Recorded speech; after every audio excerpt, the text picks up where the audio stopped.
Hello and welcome to the Modern Fairy Sightings podcast, where we listen to people's fairy encounters. But take heed, we're not talking about winged Tinkerbells here. These are real fairies, real encounters that took people like you and I by surprise. Stay a while and hear their stories. My name is Jo Hickey Hall, and I'm a folklore researcher.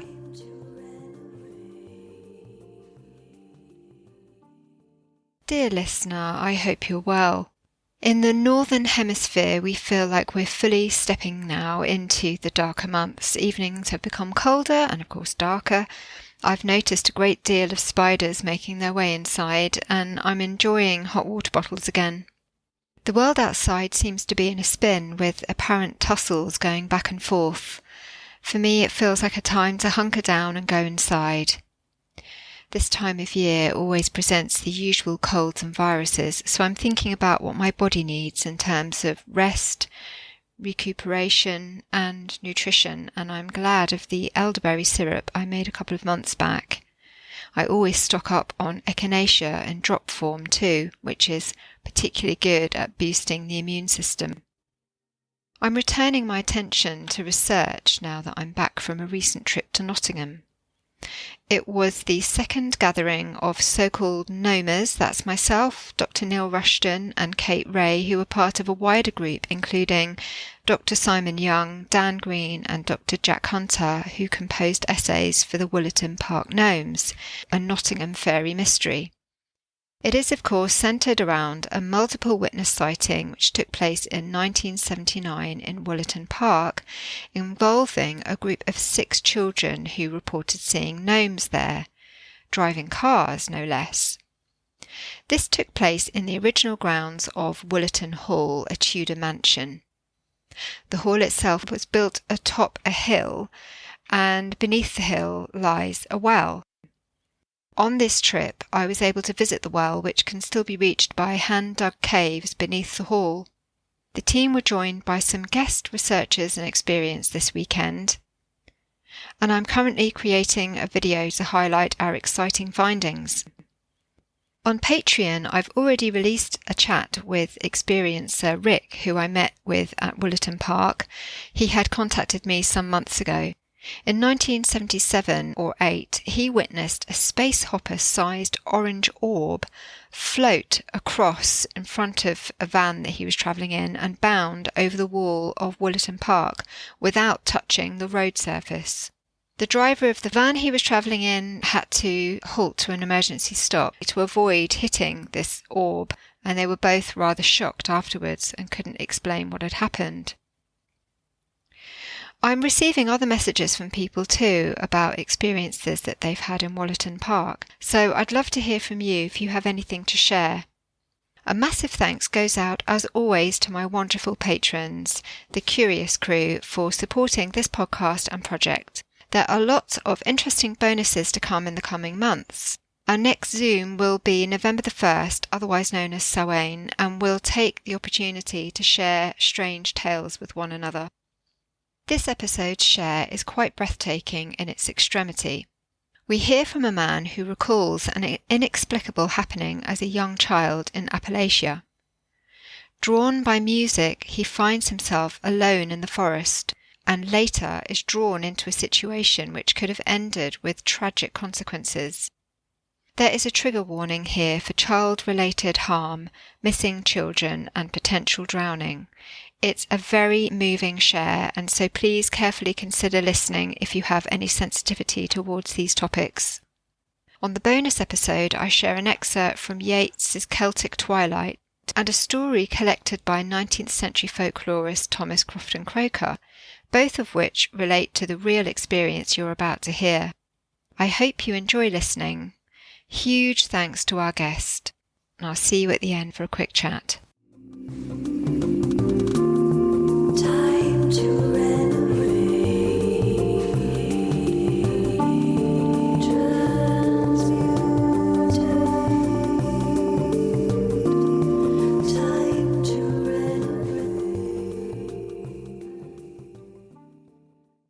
Well, I never really did have any interest. I had the experiences, and they're very vivid. And I would, say they're about as real as my life is right now. I mean, they were incredible experiences, but I was raised Christian, and my mother was a devout Christian. And so anything occult or anything that deviated from the Bible was forbidden. It was absolutely, and she felt really strongly about that too. Um, but when I got into my teenage years, then I started to get fascinated with it. I started reading books and things, and the mystery of certain characters, historical characters, and so yeah, that's kind of how it went for me. And then as of late in my life, I've been able to really just I've been diving into all of these subjects.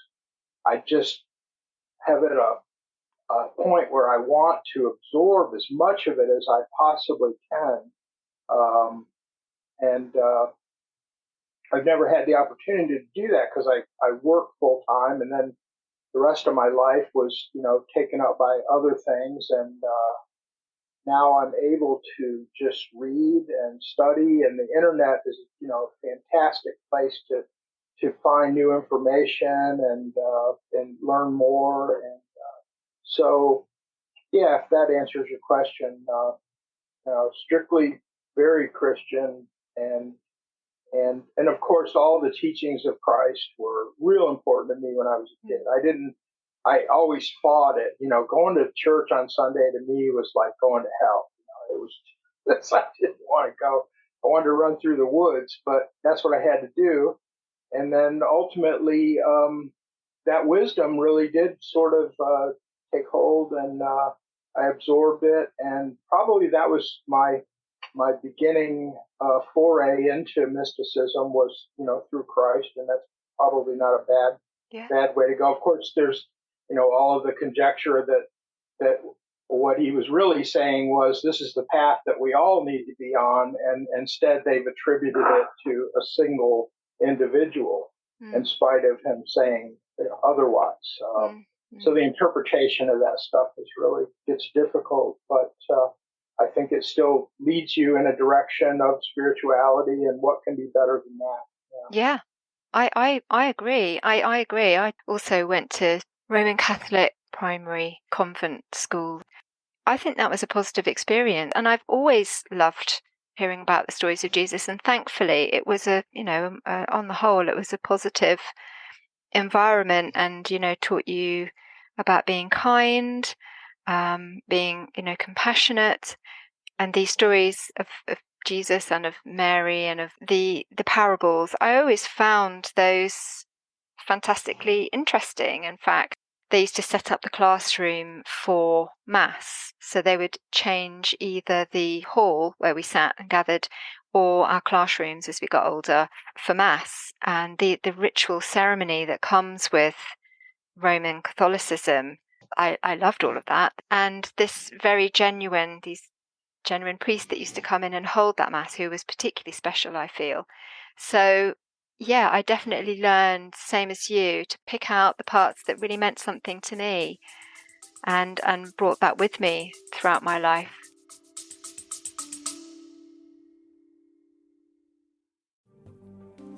Healing has helped me many times in my life when I'd reached a point where something needed to change. In 2005, I trained with Martin Brofman to learn the body mirror system of healing, which was life-changing for me. It's based on the idea that the parts of your body that don't work well reflect the parts of your life that don't work well, and about which you have tension in your consciousness. The understanding is that tension is stress, and stress causes symptoms. In a distance healing or in-person session, I move up the chakras, returning each one to wholeness using a colour map. During the process, I see images and situations, I hear words or receive impressions that tell me something about what caused the tension in that person's life. The feedback at the end of the session is a really big part of the healing.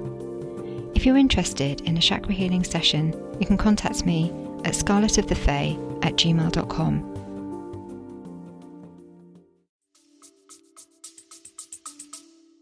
Yeah, I was reading. Someone made the point that the early Christian church was filled with, loaded with phenomena, and then later on they began to repress that sort of thing. That those things didn't happen anymore, and we didn't need to see any more miracles or anything. But I don't agree with that. I think that it's happening all the time, and people are not able to see it because they're so focused on this material world. And, that's a problem because you really need to open your mind and heart to what's really out there. And religion becomes repressive. It actually becomes more detrimental than good. And obviously, throughout history, we can see that some people didn't actually listen to Christ, but they pretended to be part of what he represented. And it's sad because it turns so many people away and they get angry. There's a lot of strife in this country, with religion at large, and people that want to be free and do what they think is right. I guess there's always going to. I guess that's always going to happen, though, because it never seems to have changed over thousands of years of civilization. People want to believe, they know what's right and what's better for other people. Yeah, that's very true. And I guess if people have their own experiences, that's a really positive thing. If they, whatever they believe in and whatever faith they have, if they're having their own personal spiritual experiences, I think that this is key in order to feel connected and to start kind of mending what's going on in our society. That, we see this everywhere. And I think once you connect in and you have some kind of personal experience with source, whatever you regard that source as being God or, Sky Father or any other understanding of that source, then you may also find it easier to connect with others too who maybe have a different point of view, because you can sense firsthand, what's true for you and what might be true for somebody else.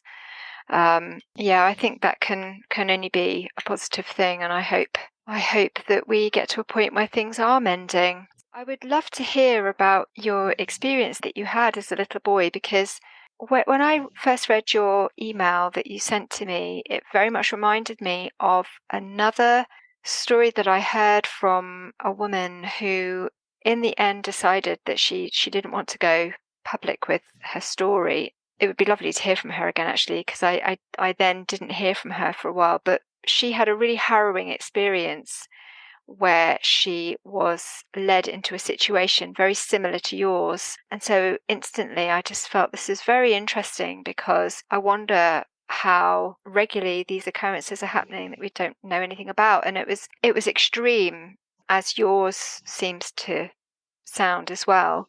It sounds like a very extreme fairy encounter. How would you like to start with that? Well, for me, it's a memory and it's a very vivid memory of an experience, and I'll just go ahead and recount it. I was probably about 6 or 7 years old, and I was up in the Upper Peninsula of Michigan on the western side, and I had gotten up in the morning like any other day, but I felt like a strong, kind of like I was already magnetized, I think, and I made my way into the woods like I always do, and started just heading in one direction, and I felt a strong sense of, it wasn't like an urgency or anything, but I just had this curious feeling that I wanted to go in a different direction that morning, and I ended up in an old growth forest, and so this would be like, I think they call them arboreal, subalpine, real very beautiful hardwoods, birches, maples, oaks, and old trees from the original forest there. They mowed down most of it, which is a tragedy. But I started to hear music and a rhythmic with all sort of a was chaotic, but it was loaded, just rich with sonic tones like flutes and drums, and it was right on top of my ears, and I started to run towards that. I can remember that I was running, and the music was just so powerful, and it was so seductive that I needed to find it. That was my goal, was to get there.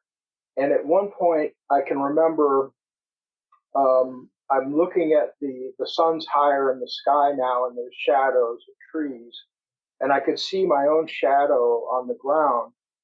And I realized I wasn't running anymore, but I was moving. And I could see my shadow. I could see the sunlight. I could see the shadows of the tree branches and the dappled light on the ground. And I honestly, I believe that I was levitating at that point, because I can remember thinking, well, I'm not running, but I'm flying. I'm moving very fast now. And then I had lost my shoes and my shirt at that point, and I I don't know how long that went on, but I ended up in this part of the forest, standing up at a mound, and it was geographically, there would be no reason for a mound to be out here in this forest, this ancient forest. And I just stood at it, mesmerized, and the music had faded at that point. But it was just a really intense physical feeling, of sensation, of just like, it was impossible to describe. My whole nervous system was just lit up. I mean, and then that faded, and I was standing there looking at the mound and trying to understand what it was, and I could sense this, that these things were all around me. It was palpable, the feeling of the presence of whatever they were. And at that point in my life, I had no way to define them or even comprehend this experience. And I finally kind of gathered my senses at some point. I think I stood there for quite a while, just staring at the mound and trying to understand what happened and what this thing was, because it just didn't fit in with the landscape at all. And eventually I just made my way to the back of it. I thought to circle it, I was, which is apparently a way to enter into a fairy mound. I learned later in life, but when I got around the back of it, I just at that point I took off my shorts, and just felt right to be naked for some reason, and made my way down the hill, which was behind the mound, Mhm. to the lake, and went in the lake. And I don't know why, I just went swimming, and the water was freezing cold. But I never felt anything. I swam all the way out to the middle of this lake, and I was just out there paddling around and trying to get a sense of what happened and where I was and which way I needed to go. I guess all the normal instinctual things that that you would think about at 6 years old, since you really don't have much else to go on. And these fishermen saw me, and they came over, and I said, "No, I'm good. Just leave me alone." And they said, "No, no, come on, get in the boat." And they picked me up and put me in the boat, and they're like, "Oh God, he's naked." And so I just kind of hunkered down in the boat, and they took me to the boat ramp. And by then, my family was looking for me. I had been gone the better part of the day, and it all seemed like minutes naturally. So this time shift thing, I think that's important. Uh, but it was an incredible experience, and it's just emblazoned in my memory. And later on, I learned about the glamours and the fairy music, and how hypnotic that is. And some people, if they hear something like that in the woods, they will run, they will go the other direction. But a kid, I guess, you just want to explore it. Possibly it was. I think that I think they observed me in the woods at some point, and that they actually were calling me in. That's the sense I get, that they wanted to somehow meet with me or make some kind of contact.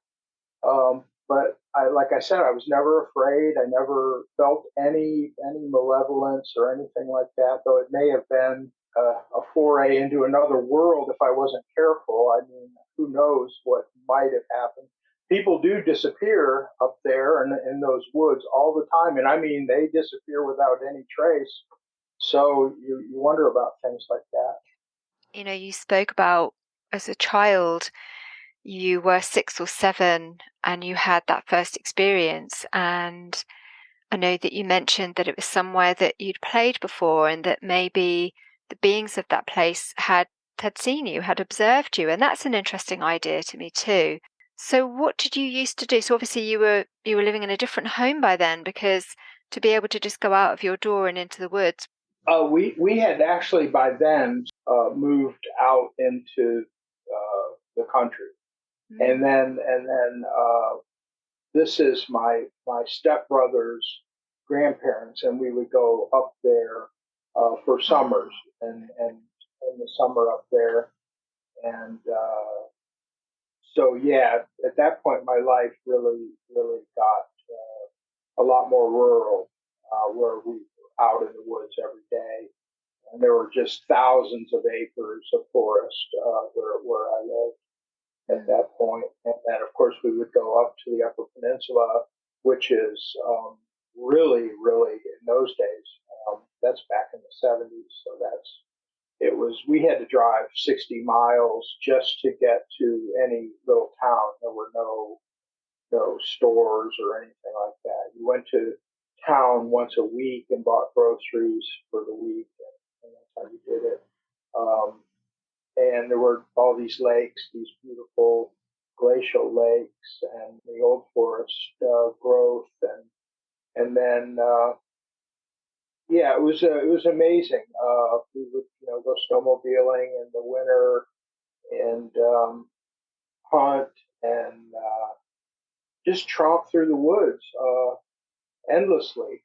That was what I did every single day. I'd either be fishing or running through the woods, and that's where I kind of got a sense that I wasn't alone out there. I had a pretty strong sense that there was something with me. You never feel like you're alone out there, and I think that's true of the ocean too. When you get Yeah. out on the ocean by yourself, you get a sense of having something there with you, and probably all forms of spirit energy. But the forests up there were especially magical, and it was probably not surprising that I had such a direct experience with them. And they're so good at camouflage. I mean, they can be 10 feet away and you'll never see them. They can actually merge like energy through the landscape, and then other times they can appear. Apparently, they can't always control that. Sometimes they don't want to be seen. I've understood. People have told stories about how they get upset when you do see them and they don't want to be seen. In fact, that lady on your show mentioned that she had one in her garden that got angry, uh, started to curse and walk away. That's Yeah. so funny. I've never had any. I've never had any verbal exchange with them though. In my experience, they've never said anything. So that's pretty amazing. Mm. Um, Mm. but yeah, the whole experience of I think a lot of people would do really well to get out there. And when you do, you realize, you say, why did I wait so long to go and walk through the woods? It's such a Mm. beautiful experience, and you never know what sort of magical things might happen. But they're always there. I've sensed that they're always there. Oh, and there's another experience I had in Southwest Florida. I was walking down a trail, and um, I came into an area, and immediately I saw like a basket weave around the tree, and that was an indication to me. And then as I came into the next part of the trail, the entire landscape had this groomed effect, and the trees had been pulled across the trail in an arch, like an arch, for a period. And and I'm trying to figure out who would do something like that. And you'd actually have to bring a ladder out here to do that. So that is not like something that a human would do. And I realized that this is it. They're here, right here in this part of the woods. And I didn't think much of it. I tried to make contact. I didn't have any luck. They weren't interested. And I came back a couple days later, and someone had left an offering, and they had a candle burning. So I wasn't the only person that knew that they were there. So that was kind of confirmation, because it's always on the edge of your imagination. When these things happen, that it's such you have to cross over to that non-reality to actually acquiesce what you're witnessing on some level. Yeah. When you returned to your family that morning, or that it sounds like you were out for the whole day, what did your family say? Do you remember anything of what happened when you got back? And did you try and tell them what had happened to you? Because they clearly must have asked you. No, it was from then on I was known as Nature Boy Okay. because I took my Yeah. clothes off. So Yeah. my brother, oh, Nature Boy wants to run through the woods, and I would just be, I was kind of angry. Yeah. I felt some animosity towards them, and I don't ever recall trying to describe. It was instantaneous. The effect was that I had lost my mind, and that's why I was running through the woods naked, and that, oh my God, my mom was upset. She's like, "What happened here? Where's your shirt, your pants?" Mm. So, and Yeah. I have no explanation. I was completely innocent. I didn't have any. You're still that at that age, 6 or 7, you don't realize that that's socially unacceptable. And Oh, so there was that little bit of shaming, and then the yeah. ridicule.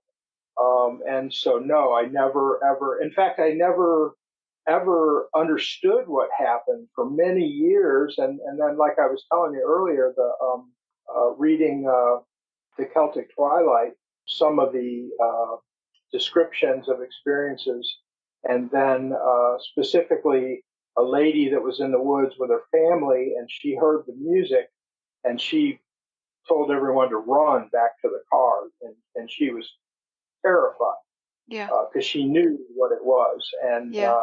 so he had a strong instinctual response to that, and yeah, so I was never able to enunciate that. I mean, imagine me trying to say that I found a fairy mound in the woods or a Mm. fairy fort; they would think I was a lunatic. So, Mm. yeah, that's pretty much how that went. Yeah, no one would That's have. Yeah, that's so sad. I mean, when you said nature boy, I feel like you could wear that as a badge of honor and actually reclaim that because you were nature boy in terms of, yeah, I am nature boy, and I'm connected with a bit of, when you're a kid and you get it that you're being made fun of and that people don't understand, and you very quickly, what you were entirely vulnerable in your innocence, and but in your physical state, and that you were undressed, and so that's really hard. Something's happened that you can't even explain. I mean, thank goodness those fishermen brought you in, because as you later found out, that water was incredibly cold, and yet you couldn't feel it. I And didn't this feel it. No, And you that's didn't. another thing that I consider, because you really can't swim in one of those lakes for more than about 10 minutes, and you'll probably drown because you'll become hypothermic. It's going to draw all of your body heat away. Hmm. Um, but I don't even remember feeling the cold. It didn't feel cold. Uh, I think I was almost in some sort of primal Yeah. state where I really was connecting with uh, the part of me that is ancient. I've always been fascinated by bodies of water. Anytime I get near a body of water, I start to scan immediately, and then I have caught myself doing that, going, "Wow, that's unusual. Why do I always fixate on the surface of the water? I want to look into it." And of Yeah. course, that would be something that would be genetic. My ancestors fished. I know they did because I love to fish. Okay. That was instinctive, from early on. Um, but what is it about water and bodies of water, Mm. that just they have a magnetic presence, and so I was drawn to the water immediately. And I don't know. Like I said, I was out there in the middle. This is a big lake too. It's not a small lake. I mean, it was pretty huge, many acres, Yeah. probably 8 acres. And I was out in the middle of it, this little, just swimming, and but I never ever felt cold. I never had the shock of going in that water is shock, because Hmm. it's 50, 55, maybe 60 degrees. So that's considerably lower than your 98.6. So when you hit that water, you feel it. It's bracing. But I never felt anything. It was as if I were numbed out. I Yeah. just hit the water and started swimming. So I think about that. Do you feel that you were being drawn towards the center of that lake? Mhm. Yeah. Yes. Okay. Yeah. Yeah, magnetically, that was, and I had gotten out there, and that's where I stopped. I pretty much was treading water at that point, and then the fishermen, they probably saw me from across the lake because they came from quite a ways away. I remember them motoring Really? towards me, and they got up to me and insisted that I get in the boat, and then Pulled they you hauled in. me in. Yeah. Thank goodness. Oh So my maybe, goodness. I maybe mean, there was something at the center of the lake, because that bodies of water like that in yeah. lore, they have a living thing, like a tree has its Sure. own spirit that sometimes people can see. It will manifest itself if you're on the right vibratory Yeah. wavelength. Yeah. Yeah. Yeah. Yeah. I mean, I'm wondering whether so by that point you weren't hearing the music anymore. No, no, it You weren't. stopped when I got to the mound. It just tapered off, Tape it and off. I can remember it fading. And so that was kind of dramatic because I knew I had reached the destination Yeah. where I was supposed to be. Where that was where I wanted to go. So I think that those were the forest folk, Yes. and I met with them, and I conferred with them on some level, and then I went to the water ferry. I was Mm. attracted to that too immediately. So Mm. I felt like I was making contact with them on some level, Mm. that they were interested in me, and that probably were aware of my presence because, at that age, I had unlimited energy. I was like a little Superman. I could just run through the woods, and I would, I mean, run and run and run and run and never get tired. The more I ran, the better I felt. It's like, when you're that young, you have so much energy. It's a Yeah. wonderful, wonderful time of life.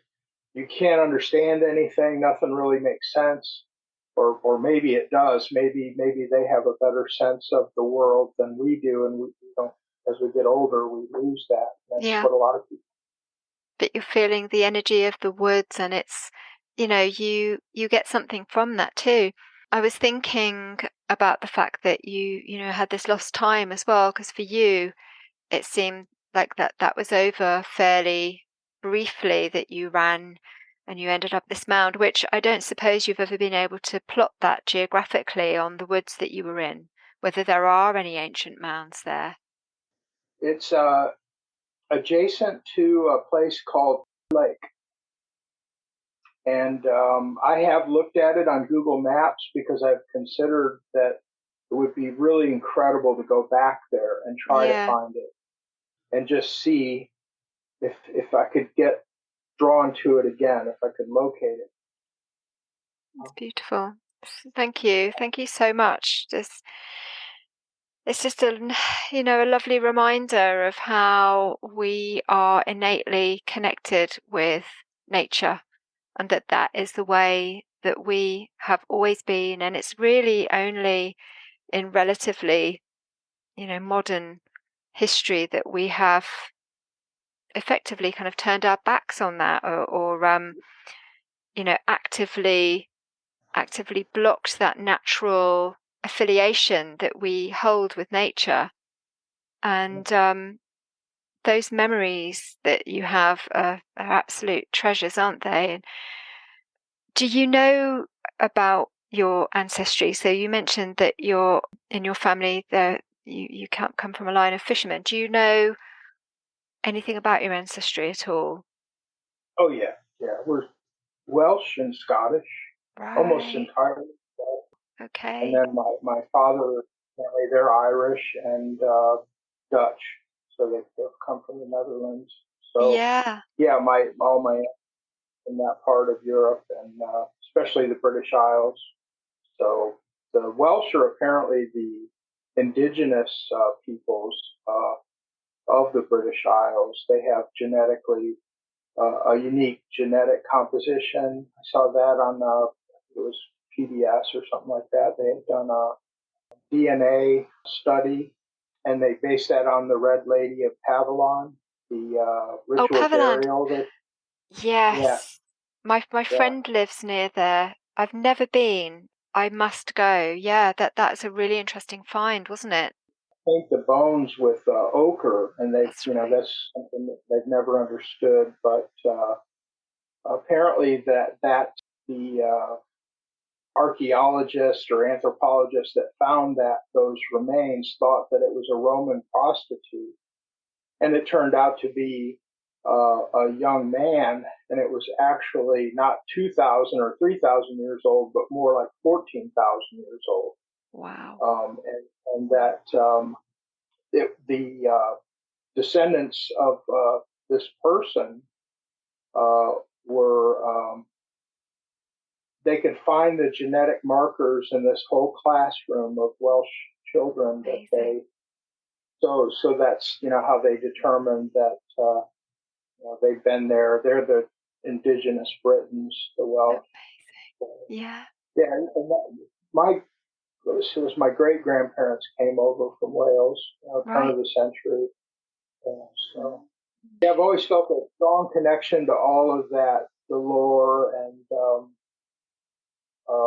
the myth of the magic of the British Isles. It's an amazing place, amazing people, and I had no idea that Jersey was on the coast of France. I'd heard that of Jersey.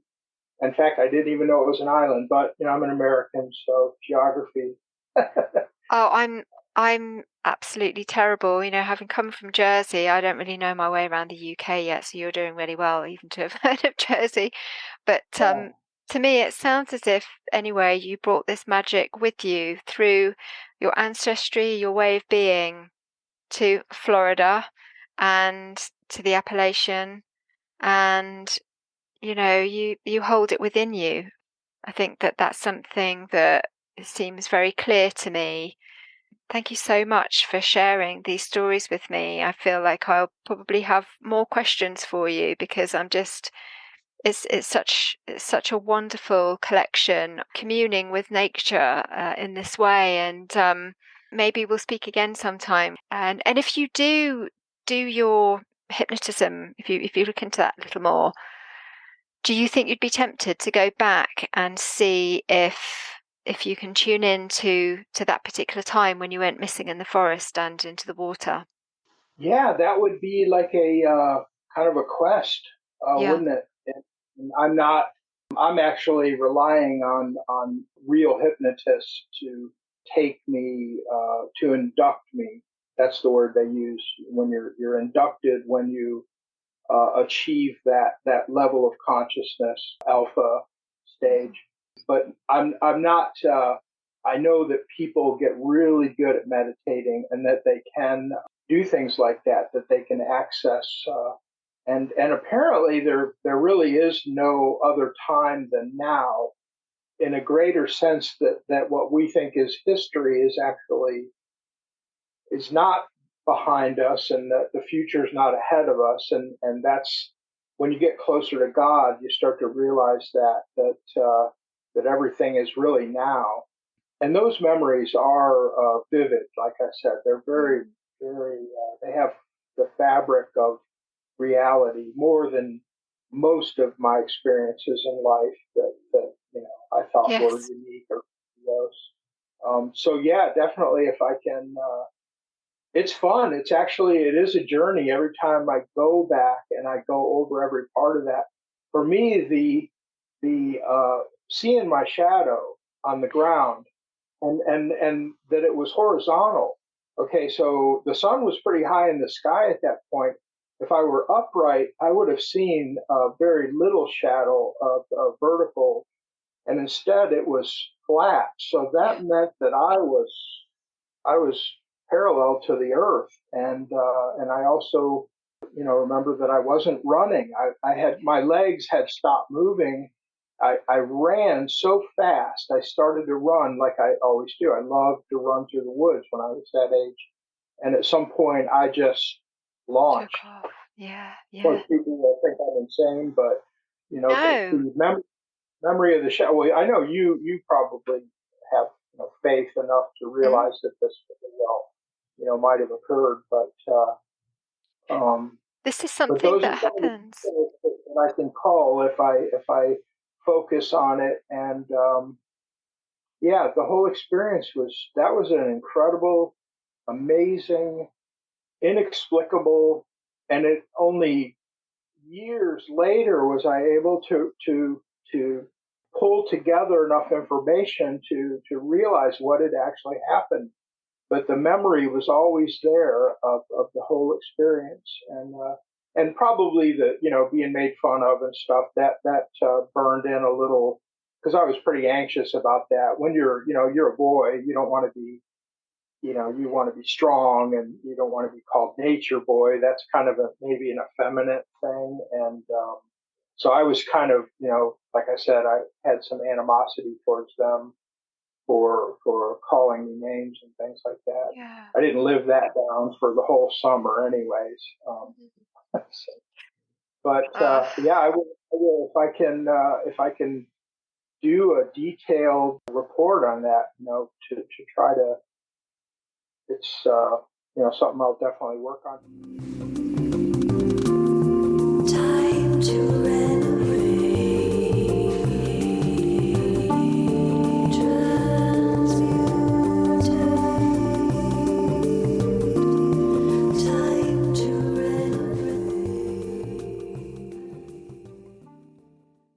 I'm sure you'll agree that this is quite an amazing experience, and once again, I thank our guest for sharing it with us. There are a number of areas of interest. The first is the sense of being drawn into the forest.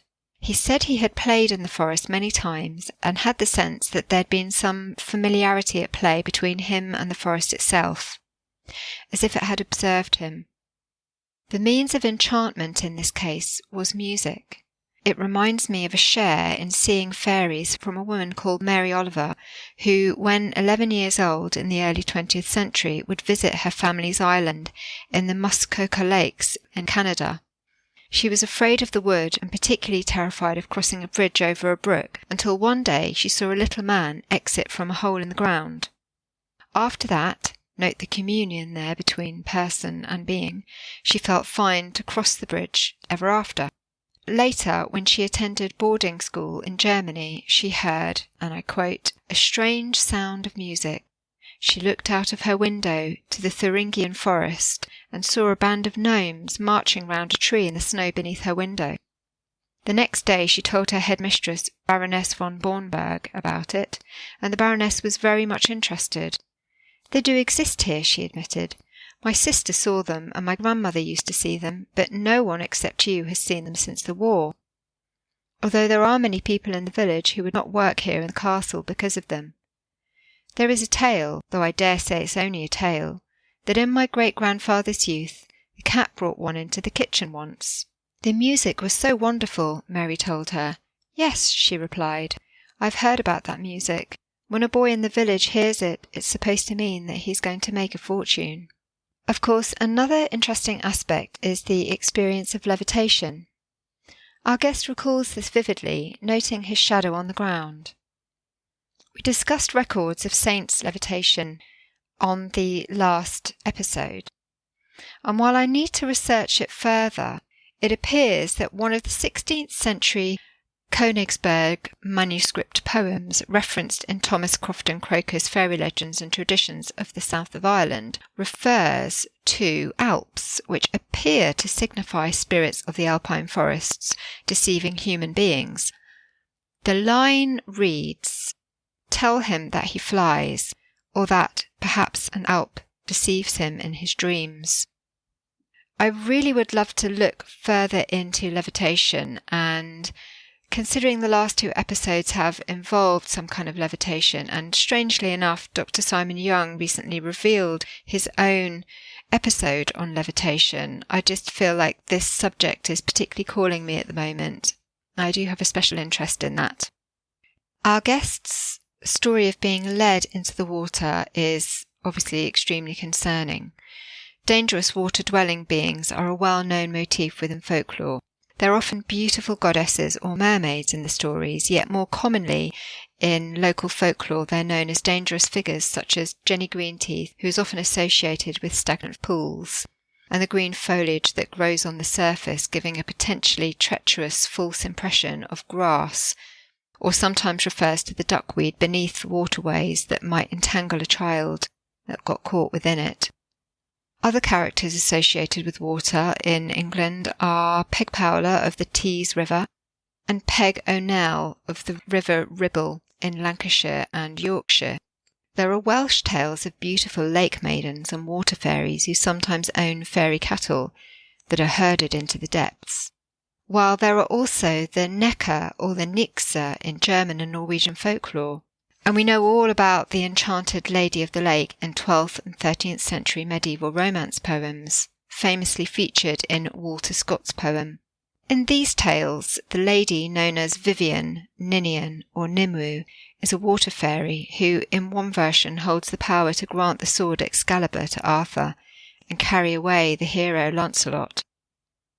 From speaking to people as part of my research, I have found that when folk encounter beings associated with water, they seem to be particularly pokey.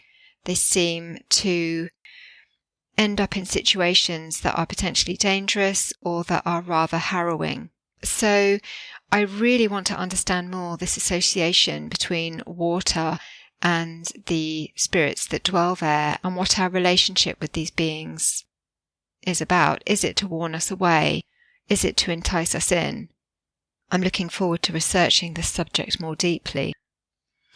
Equally, the motif of being pixie-led and lost in moors and forests permeates folklore everywhere, particularly pixies in Devon and piskies in Cornwall, and of course tying in with our guest's experience, they may inhabit fairy mounds. This poem excerpt, attributed to Ben Jonson, which is featured in Carew Hazlitt's Fairy Tales, Legends and Romances Illustrating Shakespeare. Here Robin Goodfellow taunts us. If any wanderers I meet, that from their night sport do trudge home, with counterfeiting voice I greet, and cause them on with me to roam. Through woods, through lakes, through bogs, through brakes, over bush and brier with them I go. I call upon them to come on, and wend me laughing ho, ho, ho. Sometimes I meet them like a man, sometimes an ox, sometimes a hound. And to a horse I turn me can, to trip and trot about them round. But if to ride, my back they stride, more swift than wind away I go, over hedge and lands, through pools and ponds, I whinny laughing, ho, ho, ho. Traditionally, one way to escape if you find yourself pixie-led is to remove your clothes and turn them inside out. I wonder if removing your clothes altogether may work similarly. My instinct is of course one of great concern for this little boy who experienced such an extreme encounter with the unknown. Yet what I keep coming back to is that he says he was not afraid.